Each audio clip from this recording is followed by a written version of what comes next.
আজকে বানাচ্ছি রাঙালু আর মুগ দিয়ে মুগ পুলি, ভাজা পিঠে বা ভাজা পুলি। তো নুন দিয়ে রাঙালুটাকে সিদ্ধ করে নিয়েছি, তারপর জল ছাড়িয়ে এইভাবে স্ম্যাশ করে নিচ্ছি। এই মুহূর্তেই দিয়ে দেবো চিনি, তাই চিনিটা গলবে। তারপর গরম গরম মুগের ডাল সেদ্ধ করে দিয়ে এইভাবে মিশিয়ে নিতে হবে, আর এই মুহূর্তেই দিয়ে দিতে হবে নুন। তারপর টেস্ট করে দেখতে হবে যে মিশ্রণটাতে ঠিকঠাক আছে কিনা। ঠিকঠাক টেস্ট করার পর এই চালের গুঁড়ি দিয়ে খুব ভালো করে এটাকে মেখে নিতে হবে, ঠিক আমি যেভাবে মাখছি। আপনারা কি বুঝতে পারছেন? আমি কিন্তু এতদিন নেট দেখছি, বাট কখনো এই পিঠেটা দেখিনি কোথাও।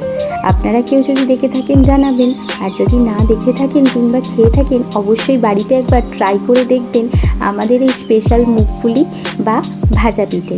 এটা কিন্তু খেতে অসাধারণ হয়, দুর্দান্ত। শীত গরম নির্বিশেষে এটা বানিয়ে খাওয়া যেতেই পারে। তো চলুন। আর এই মুগ পুলির মধ্যে তিলের পুরো দেয়, আবার নারকেল নাড়ু করে পুরো দেয়। আমাদের নারকেল নাড়ু করে পুর দিয়ে খেতে খুব বেশি ভালো লাগে, তার জন্য আমি নারকেল নাড়ু দিয়েই পুর দিচ্ছি। এখানে তিলের পুরো দেয়া যায়। চলুন স্টেপ বাই স্টেপ আপনারা দেখতে থাকুন।